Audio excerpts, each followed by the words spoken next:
we're going to get started all. I am going to pass on the host rights to SteveLucin, who will be going through our workshop. Fantastic. Well, thank you guys for joining this workshop. It was a pleasure creating the slideshows for you all, and I'm excited to hear what you all came up with. So we're going to dive right in. Hi. So I was looking at the drafts of the deliverables, and I think that Blue G had started, has some information drafted that they might be a good walkthrough. Which company was that? That was us. Blue G.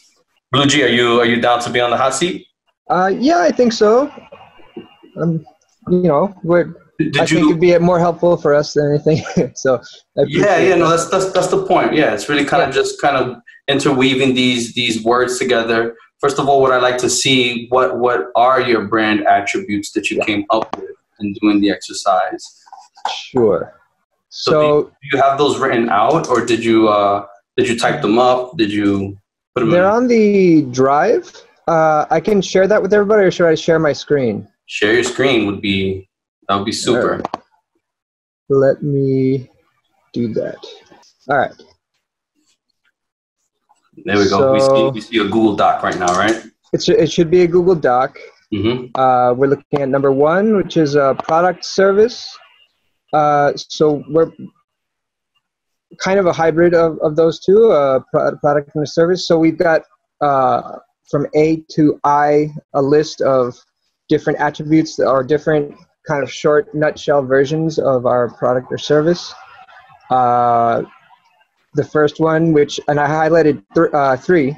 It's the only group that I highlighted, but it's also the one we had the most of, is reducing plastic from coastal communities, empowering communities. I think maybe offsetting pollution would also be, and long-term plastic data collection.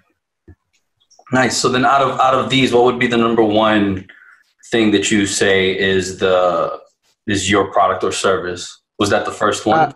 I think it's the first one. Reducing plastic from coastal communities. Awesome. Okay, cool. What type of culture are you trying to have? How would your community describe you? So part of it is what we want, and part of it is what we are. We tend to be pretty serious. I think as a group, individually, our personalities are that of serious.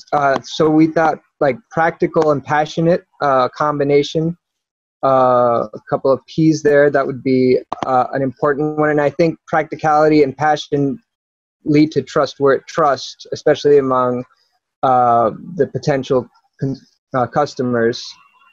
We also thought trustworthy and effective. Those are, I think, related. And another one that I liked, but we didn't all necessarily agree on, was realistic and ambitious, because they are kind of opposites. But it's not every day that somebody is kind of like the video that you shared with us. Not everybody's crazy enough to think that they can meaningfully solve such a overwhelming problem like plastic in the oceans. So there's an ambition element that I think we need to own. So I'm not sure necessarily which one we are most in love with. I think it's practical and passionate. Practical and passionate. Okay, good. So let's go with the next one, the customers. How would you describe your customers? Who does the brand speak to? How does the brand champion? Who does the brand champion?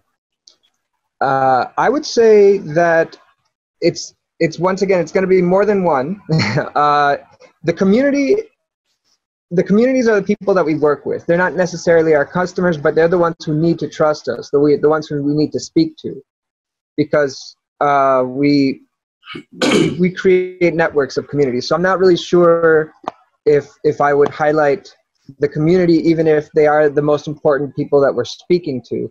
But I actually like this one, because it's kind of like myself, and I've shared that value, and I think that I'd be able to communicate that value, or communicate to people with that trait. Anyone frustrated about the state of the world, Very good. So let's dig this one a little deeper. So when it comes to the customers or just this whole exercise in general, you want to try and keep it positive, right? Okay. So frustration has a little bit of negative connotation to it. But someone who is frustrated at the state of the world, how would you call that type of person?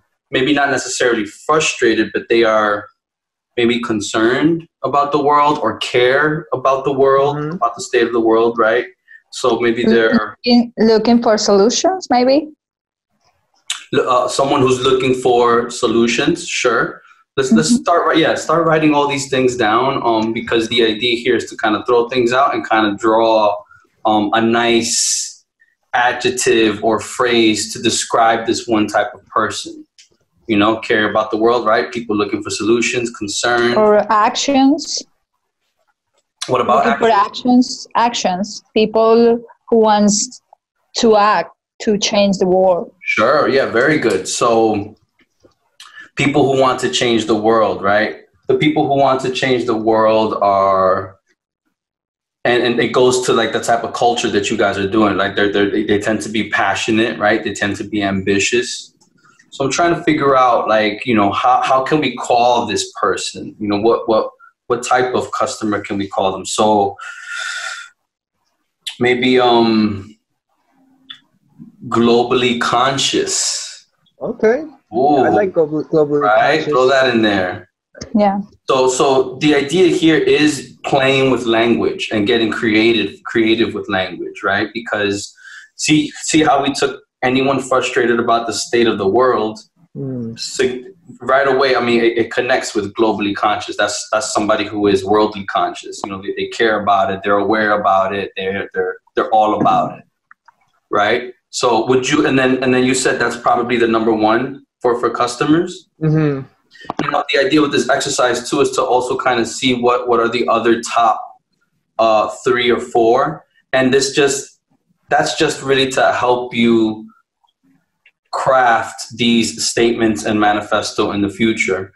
At the end of the day, like I don't know if you've seen, like, well, yeah, you've seen the board that I had, right? There was tons of words, tons and tons of words, right. And sometimes when I do it with clients, it's like the whole board filled. And then, you know, if we get stuck, we just take a step back and then just grab words from other places and see like what fits, feels good in the soul, right? That this statement that we're crafting connects with our values and speaks to our audience. So, but for now, let's move on. I think globally conscious is a good phrase to grab the customer that you're going for, right? Yeah. See, what else you had? Companies or people passionate about solving social and environmental issues, right? Globally conscious people, right? Or world. You know, you can play with that. Yeah, it fits into the same general idea, especially the passion. It's a positive thing. Yeah. It's not, you know, passionate people can get frustrated, but their defining characteristic isn't frustration. So I suppose that's. Or even I like to offer environmentally conscious. That's probably or environmentally global conscious. I mean, again, play around with that. Whatever feels better for your company. Yeah. Cool. So yeah, let's move on to voice. How does your business sound to others? Describe the tone, attitude, and personality of the brand you like to have.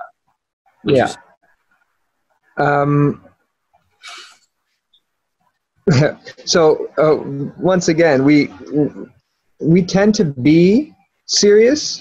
I think I've seen this in myself and in my partners. I don't know if I think people trust us because of that. The people that we have worked with, they feel like there's a reliable. Like this is not. It's not intended to be a short, flash in the pan, volunteerism type of thing that we're trying to put together, but it's intended to be long-term and mutually beneficial.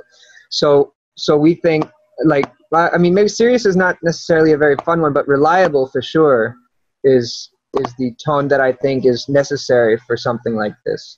Very nice, reliable voice. What? Let's do maybe like 2 more. Let's highlight 2 more if we can. I don't know if if Claudia thinks of Claudia is the other member of Blue G who has been speaking up. Yeah, please. this is definitely a team effort. If you feel that, I like relatable. I think people are also more likely to trust somebody who is not speaking as if from a position of power, but from a position of complete understanding of the situation in which some of these people, our collaborators or our partners, are in. I'm sorry, I just noticed the chat over here. Catherine mentioned, instead of serious, if you find that too strong of a word, what about wise or knowledgeable? And I would have to agree with her. I think that those are really powerful words right there. You know, knowledgeable, wise, for sure. And then that kind of, you know, one who is wise and knowledgeable does tend to have a serious tone. You can argue that yes or no, but that's something to put out there. Cool. Instead of looking for solutions, maybe put solutions oriented.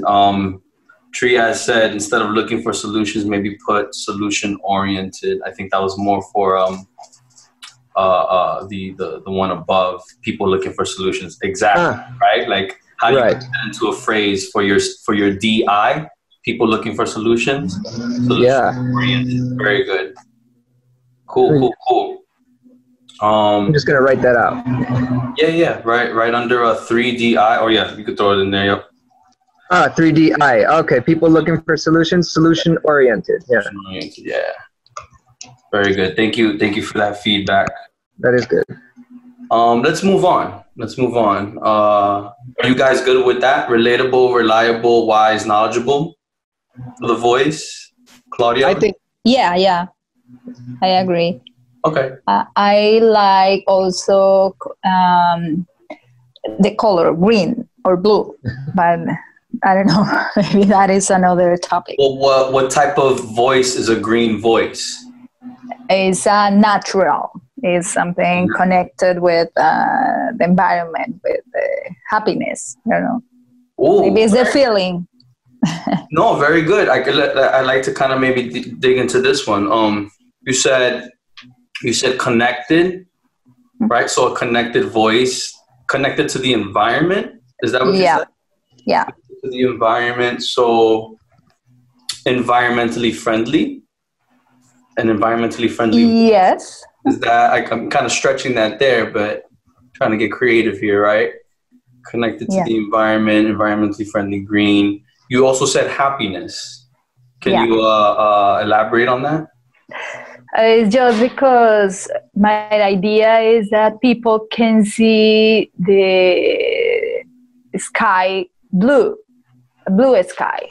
Nowadays, pollution just is becoming gray cities.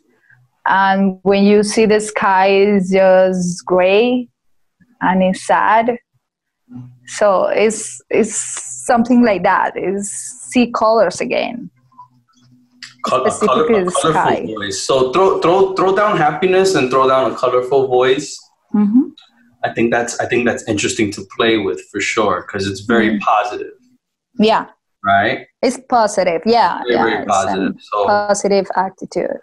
So optimistic, right? Yeah, I think we put that right. Yes, we put that in visual. Cool. So let's move on. Let's go to feeling. How should others feel after interacting with your business? Trust. They should feel connected. Connection is one of the major elements of our proposal. So I would say connection. Throw a little bold on that one. Yeah. Empowerment, because it's not just, it's not a one person band. And I guess happy. I mean, the happy theme. Go ahead. Yes, happiness. No, yes, happy. Happy is one of the key words. When you say connected, is connected to what or who? Well, connected to the problem, connected to the community, connected to those who are engaged in finding solutions. Connecting with technology. Nice. Connected with people who wants to develop new products and services. Very good. What I would do here is just also put next to connected, you know, technology, people, conscious people, just to kind of give you a little bit more opportunity to play around with that particular feeling. But that's good. I think all of these are pretty legit. Cool. Let's go into visual. Describe the look and feel of the brand you like to have. Use visual words. What does this word look like? So what would be the top ones from here? Optimistic. Yeah. So what does an optimistic visual look like to you guys? The blue sky, I guess. That visual that Claudia throw that next to it. Blue sky. Let's check this out. These also communities being happy, communities being clean. So put blue skies, clean communities, happy communities. These are all very, very, very key right now. So with these brand attributes, especially in this visual part, this is what you're going to be using to communicate to a designer. Super, super key, because right now we're really, you know, once you show them the brand attributes, they get a good idea. But a designer needs to understand, on top of everything, right? What is it that you're trying to design, especially for the actual logo? You know, the brand identity. You know, what type of typography to use, what type of colors to use, right? And if you're saying right here, we want an optimistic visual, you know, to me, optimistic is orange confetti, right? And that could be optimistic, but you need to be able to communicate clearly. Optimism to us means blue skies, clean communities, happy people, happy groups of people, you know? And then from there, they'll be able to get creative. Like, oh, okay, I understand what you're trying to say. You know, on top of all the brand attributes, they're going to make some great connections and be able to present something that actually means that's connected and has the soul that you guys are looking for your brand. You know, and it's not going to be the orange confetti, you know, from a party. Right? Or maybe it is. Maybe that is something, you know? So, but the idea is to try and be as clear as possible. And it's in this part right here that's going to help the designer. Cool? That sounds, yeah, that's reasonable. Makes sense. So visual, let's dive in a little bit more. Optimistic is a very, very good. Putting in the blue skies, clean communities. What else would you say is another good visual to highlight? Happy people. Yeah, throw in there. Yep, happy. Put happy people. I personally like committed. I like that you know the feeling of, you know, being accompanied, being like in it for long term. How does commitment look like?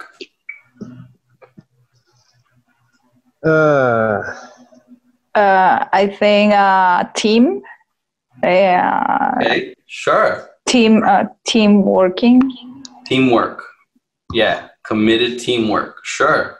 That's certainly helpful, right? Because now the designer is able to craft some branding elements that show some sort of teamwork, whether it's humans, whether it's shapes sort of working together and looking like teams.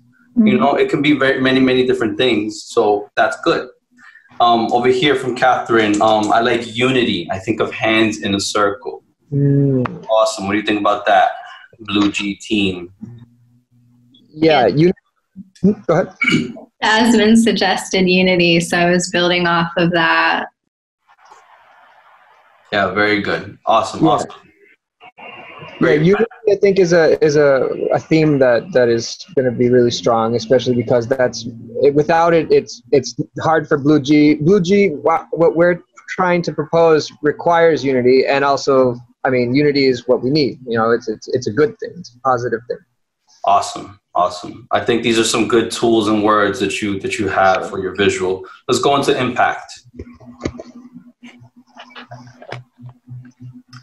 What tangible influence do you have on others? What did you say, and what are the top ones?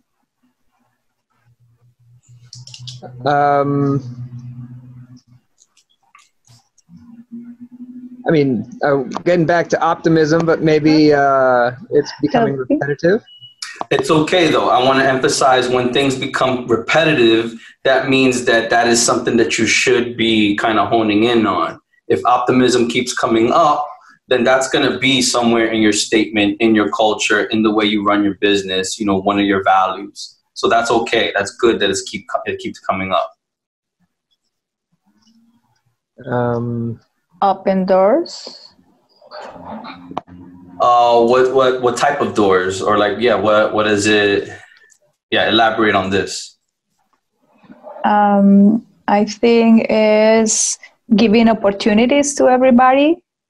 What type of opportunities? Opportunities to help communities to improve their environments, people or institution who has solutions, just create products. So I think it's more opportunities for everybody. No, I like it. Let's, when you say opportunities to, for example, opportunities to help others. Yeah. Right. Why is that important? Others, because we want to help communities to have better places to live, to improve quality of lives. Also, we see opportunities to create products that doesn't exist. Opportunities for connecting people. Beautiful. Throw in there. I heard improving quality of life.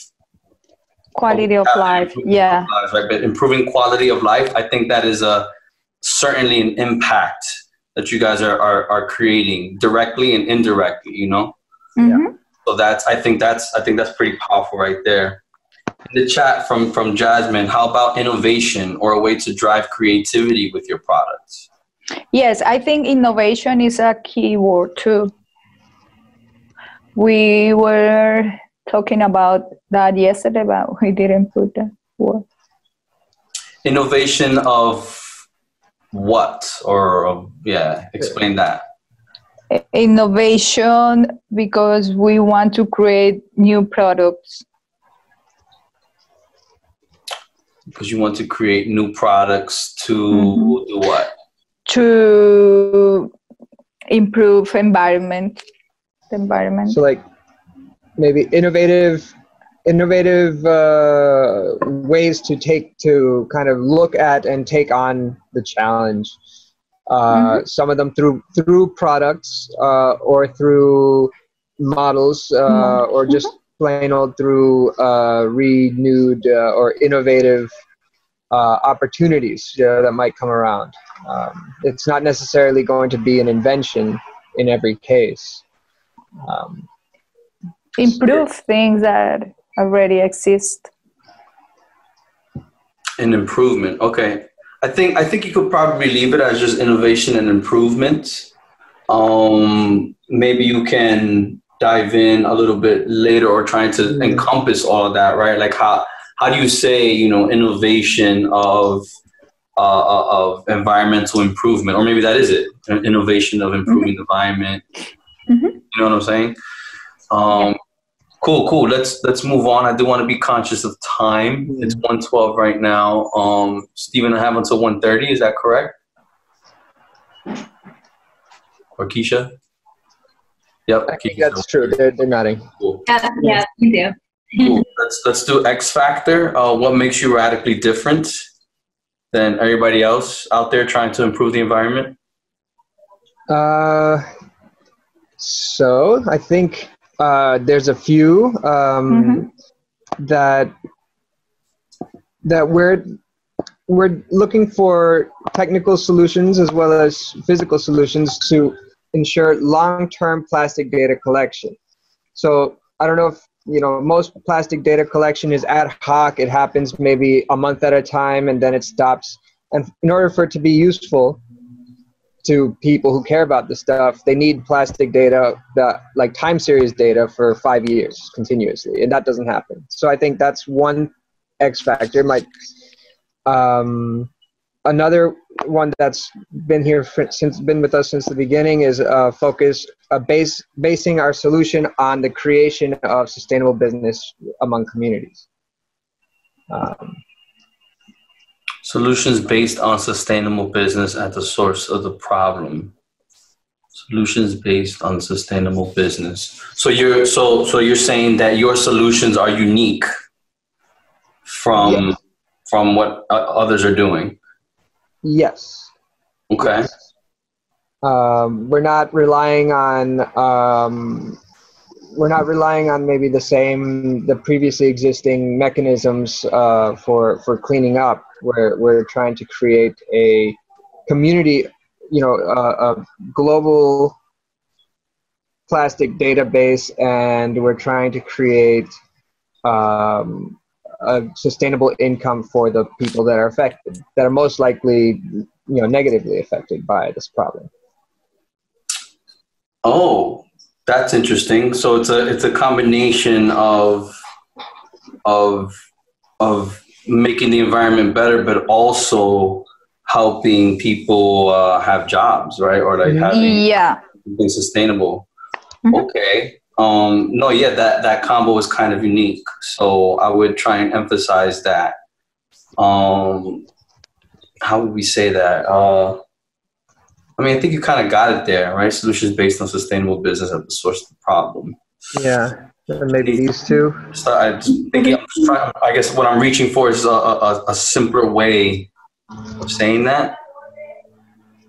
Easier to mention it, but it's in there.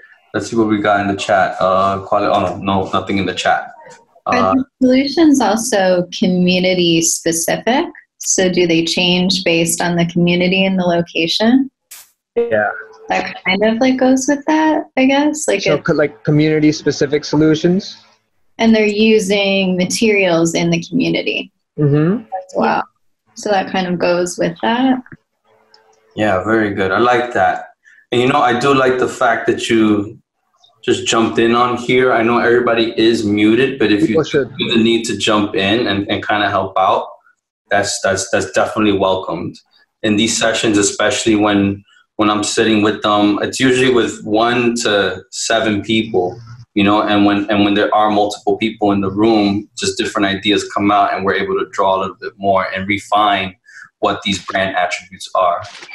Or put them in the chat. That's cool too. Community development through sustainability. Ooh. All right. Copy paste that joint right there. Community development through sustainability. That's awesome. That's awesome. Very good. Thank you for that. The alley-oop right there. Okay. Yeah, why does your brand speak? What are your values? Actually, bold that. Yeah, before we forget. At the very least. Thank you. Why does your brand speak? What are your values? What are your beliefs? So this is really, really, really important, especially when it comes to crafting the manifesto, because this is where you get very creative and deep, and you want to hit people with what you believe in, what your values are, and you want people to connect with these. So these tend to be phrases, or sayings that you believe in. So what do you got here? All right, I'm looking at it.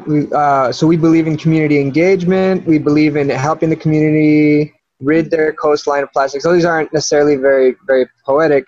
Strength through unity is a short and sweet. Awesome, very good. We must help those that are directly impacted by pollution, and we all have a part to play. Okay, let's take these. Let's go in a little bit deeper. Mm-hmm. We believe in community engagement. Why is community engagement important to you?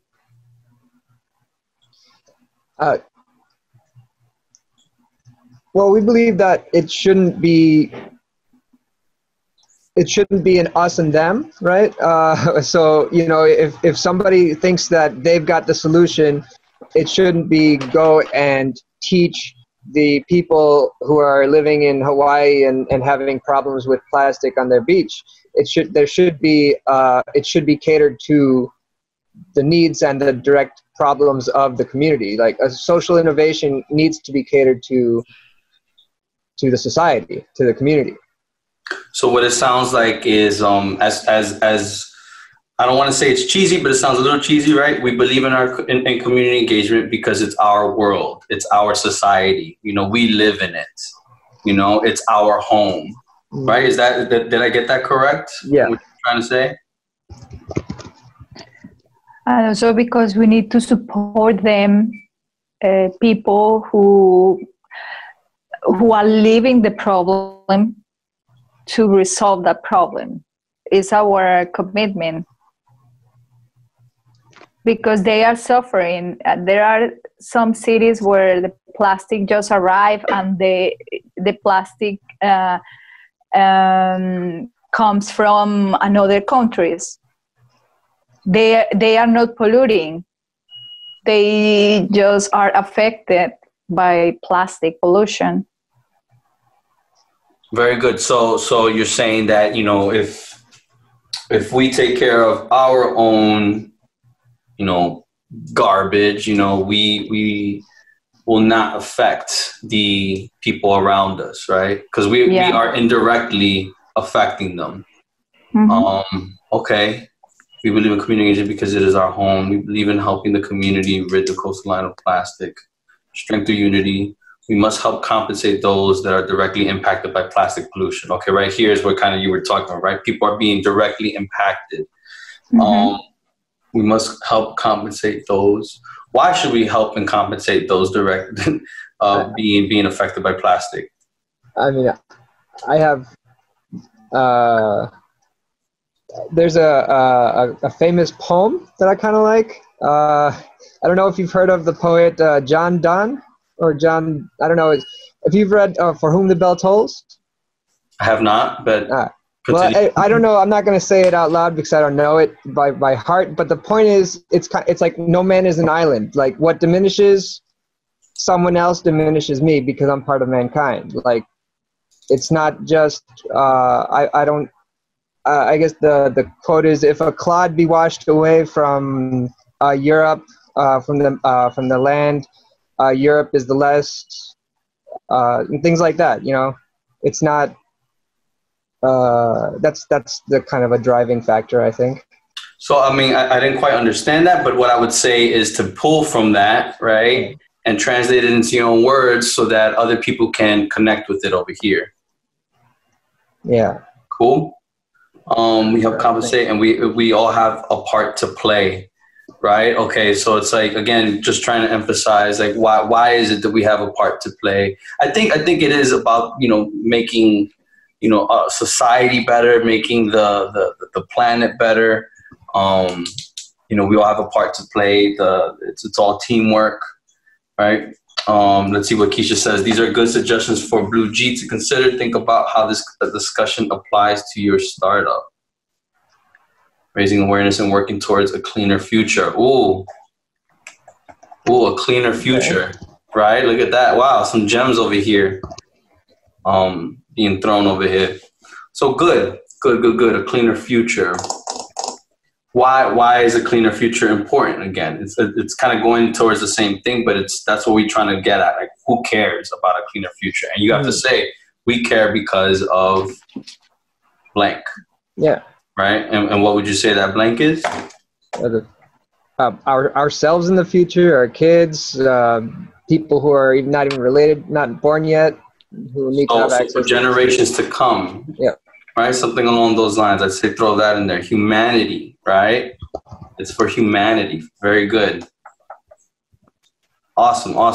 Okay, so I think that was the last part for this particular exercise. That was, yeah. So it is 123. And you see how we kind of went in through these brand attributes and kind of just dug in a little bit deeper, asked some whys.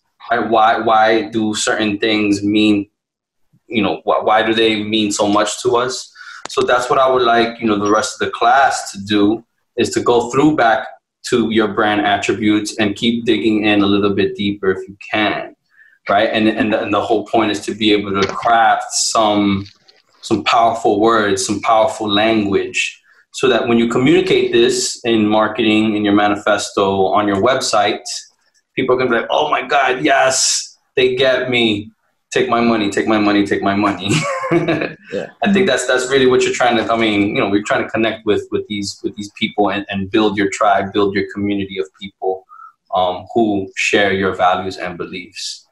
I guess we have 6 minutes. We could try, let's peek in to the next section. Can you scroll down? Yep.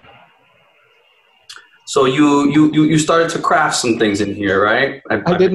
I only started with the elevator pitch, but no, I haven't done much down here. Okay. So yeah, the idea here, again, just to emphasize, is, Blue G provides, and then you plug and chug the highlighted words until you, and keep replacing them until you feel that something really resonates with the values and beliefs of your business, or what you guys represent in your business. Right. Again, that goes for all the startups over here.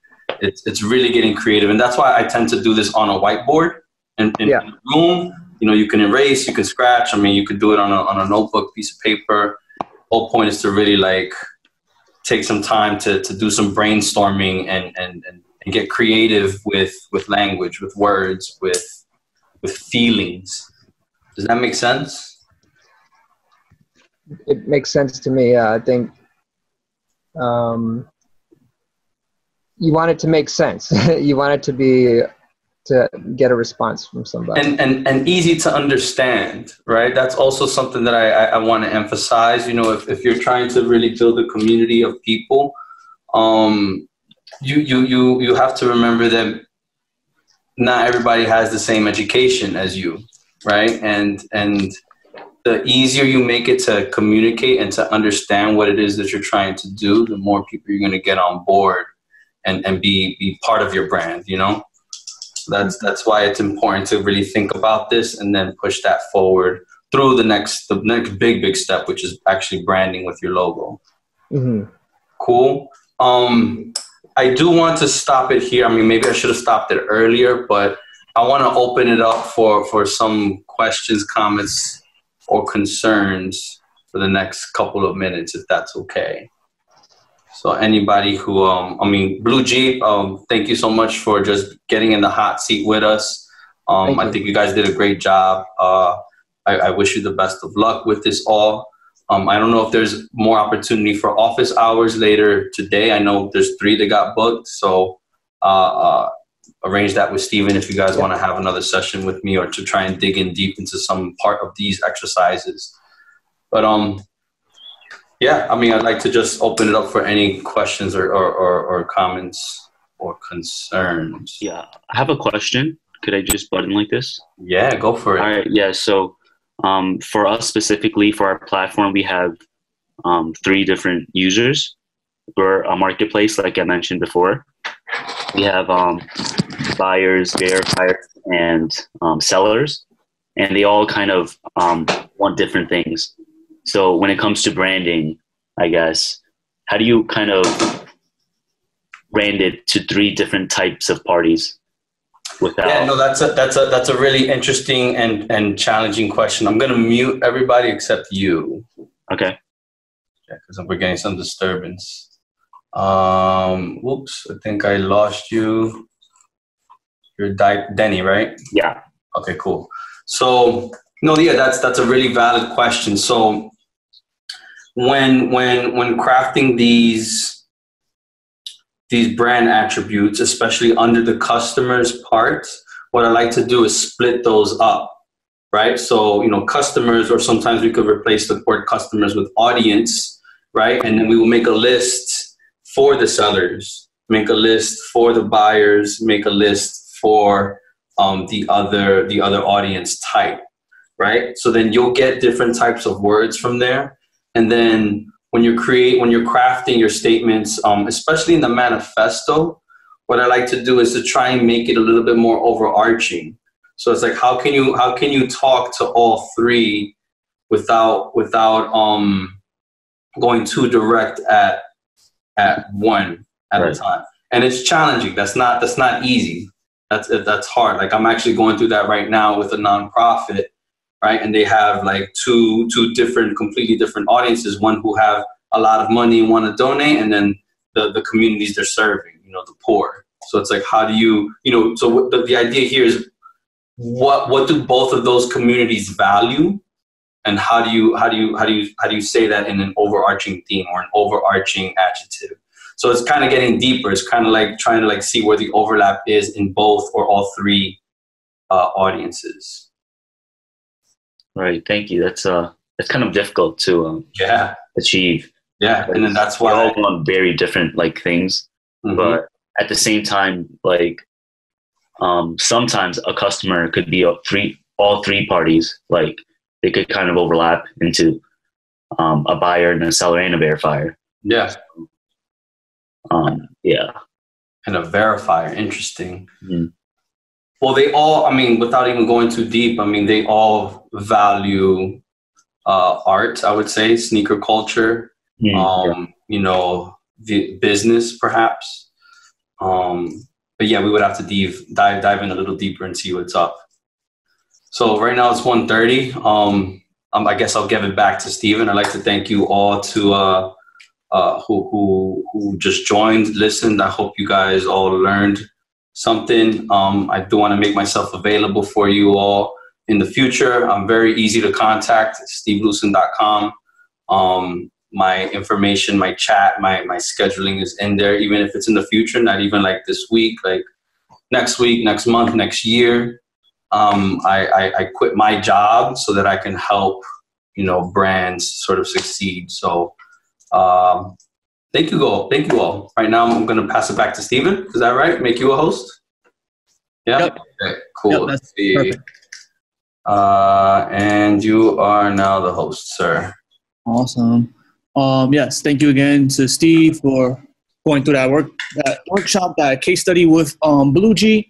Of course, as Keisha mentioned, make sure that you take that content and echo it out for your own startup. I want to thank SteveLucin for being generous enough to work with us during this time. Again, those teams meeting with Steve, you received an email. Steve has, I believe, sent you a link. If not, he'll send you one shortly so that you can meet with his session. Thank you again, all, and have a great time where you're at. Keep pushing forward, and nothing will stop us. Yeah. Thank you, Stephen. Thank you, everyone. Thanks, everybody. Thank you. Stay healthy. Thank you. Take care. Wash your hands. Thanks, Steve. No problem.